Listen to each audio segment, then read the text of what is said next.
Hello and Assalamu alaikum. My name is Shabak Javed and I'm your host for the podcast Student Experience. Today we have Usman Asif here, who is the CEO and founder of Devsinc. Assalamu alaikum. How are you doing? I'm doing very well. How are you? So there's this assumption that's going around that technology can be maybe negative in nature. It hinders creativity or especially with the rise of AI, I feel like a lot of people are losing their innovative ability. How do you feel about this sentiment? That's not true, actually. So, ideally, the job of technology should be to take care of all the static tasks that are there. So, in my opinion, what AI right now is doing is just taking care of the static part of programming. The creative ability of a programmer and the randomness of humans will still be very relevant. It's just that now that we are using ChatGPT for everything, whenever we have to think creatively, we ask ChatGPT. So our own intuition, our own neural network of creativity is not being developed. So that can cause a long-term problem in kids that I can see. But overall, it's our own responsibility. For example, let's suppose if you're given an assignment and you're using ChatGPT to get the assignment done, right? So that's your own decision that you're making that now you don't want to learn. Now, I feel like, sorry, I'm cutting you off. I feel like when it does streamline tasks, you would rather, like हम सोचते हैं कि चलो अगर एक चीज एक robot एक ऐसी क्रिएशन जो हमने ही बनाई है अगर वो चीज हमारे लिए कर सकता है तो why waste our time thinking about it or getting that done जब हमारे पास एक ऐसी ऐप है या ऐसी कोई सॉफ्टवेयर है that can just do that for us. Right. Again, at the end of the day, I think for me, building stuff is in itself a passion for me. Absolutely. Right. So even if let's suppose a robot can stitch the clothes for me, hand वो जो होती है stitch जो चीजें होंगी उसका तो scope हमेशा रहेगा ना. So the idea of any new venture usually goes from that you do it first in a way which cannot be scaled. Right. So Y Combinator के top entrepreneurship principles में से है do things that do not scale. Okay. So you build a new company, you build a new idea with hands things which AI cannot do. And once you figure out a whole model out of it, then you give it to AI and AI then can scale it for you. That's how I think the future should be. Yeah. And that's how we are going in the direction. It's just the individual responsibility now, right? So even though you can type, but still learning handwriting, it's still your responsibility, right? So it's not going to be obsolete. Absolutely. And I think we should definitely equate AI with positive change rather than, Of course. using it as an app which hinders creativity. So, इसी से related, my next question to you is that technologies these days should aim to create positive impact. Of course. What role do you think technology plays in driving social change? And how do you think companies like yours can make a positive impact? So I think the very important thing that I think right now every company should be focused on and technology can really help is sustainability. Sustainability, right? Yes. And sustainability, it's something where governments should make laws to enable companies and encourage and recognize companies that are doing something for sustainability.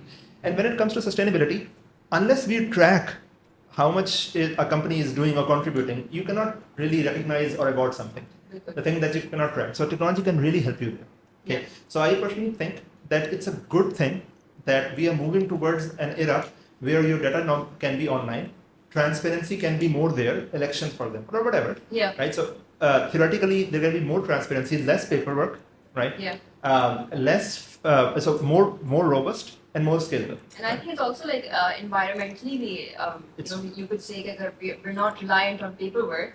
That means it's more environmentally sustainable as well. Do you agree with that? Yeah, yes or no, because the chips that we're using, the electricity that we're using, it's still something where we have to do a lot. But I think if the end direction is where we have to go there. So we always talk about, like the last question that you asked, we talk about as if we have a choice. Yeah, we don't. We don't. It's AI or die, right? So AI is here, technology is here to stay. This change is there. Now you have to make sure that you are using it responsibly. And there are jobs of authorities to make laws to make it fair.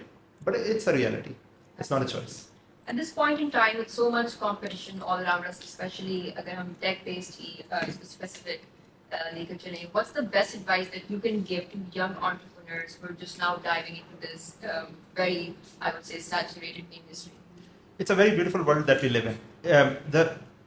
So it used to be the case where you have to evolve. You have to make a great change in your life and in your lifestyle every 20 years. Then after every 10 years. Now it's after 2 years, right? Yeah. this era of you'll go 16 years of education in a university and then you will just start working, this era is no longer relevant. I think what we need... It's also obsolete. It's obsolete, right? Yeah. So what we need as an entrepreneurs or seniors in the industry, or somebody who is student right now, or somebody who is graduated and seeking job, is one thing: the ability to learn and relearn, perpetual learning. That's the only thing that is going to stay relevant. And I think the sooner we develop this ability, it's good for us. Absolutely.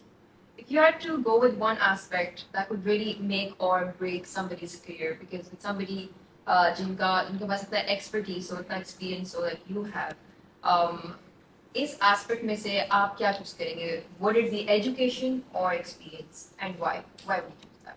Education or experience? Okay, so no, so both are important. So I think what we are optimizing for is wisdom, right? Yeah, absolutely. Right. So we are optimizing for wisdom, and wisdom requires knowledge which you get from your education, right? And then experience to know what to use, right? So knowledge is knowing that tomato is a fruit, but wisdom is knowing not to put it in a fruit chart, right? Yeah. Right. So when to use what thing and when not to use what thing, that comes with your experience of. So you can do a psychology master's yourself, and you can try to apply those principles on humans. That will not work. You do a business, you deal with humans, and then you do know the concepts also. Now you will be your potential of human psychology will be unmatched. I personally think there is no one answer. I think academia has its own point. Theoretically learning about something is very important, Right. but experience is also very important. It is important. Yeah. So just coming to the event that we're at right now, Softec. Softec. It's Yeah. been around for a while. Yeah. I would like to know if there's anything in your mind in a way where Softec could be improved, or what sort of platform does it serve for students in terms of collaboration and experience? I think so. I've been to Softec. I've been a volunteer at Softec for 5 years. I'm a FAST student myself, and so I'm coming here after.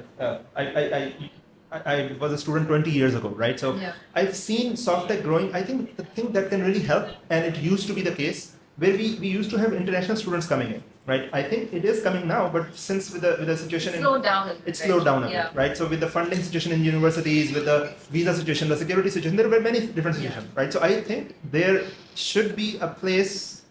Conferences helps because it brings down the right-minded people under the same roof, so that you can find your own tribe. And then shared ideas. Shared ideas, right? And then you're not living in your bubble, right? So you can connect with people. I think conferences like that in itself is very helpful. The quantity should improve, but also the quality can be improved by having international audience. Absolutely. आपने भी mention किया you're also a FAST student. So I feel like this question might be the most relevant to you out of everybody. If there's anything that you could possibly think, maybe some sort of reform to FAST का curriculum या FAST का ecosystem, तो वो कैसा reform आप देखना चाहेंगे? So मैं बहुत ज़्यादा इसका कायल हूँ कि universities like FAST have a lot of potential, but they will not be able to serve the community right unless they pay their teachers very well. Absolutely. Now they cannot pay their teachers very well because their cash situation is also very strained. So, and they cannot increase fees because that won't be fair with the students. So my idea of FAST is that they have to increase the quantity of students. They have to increase the intake. Otherwise, FAST in itself as a business cannot sustain. That's I studied this FAST university very closely, and I made my opinion about businesses. I'm a businessman, right? So this is my opinion about FAST, that they need to increase their intake of students so that they can pay their teachers well, so that they can be they can survive. Sustainable. Sustainable. Yeah. Devsinc. Thank you so much. It was really nice to have you here.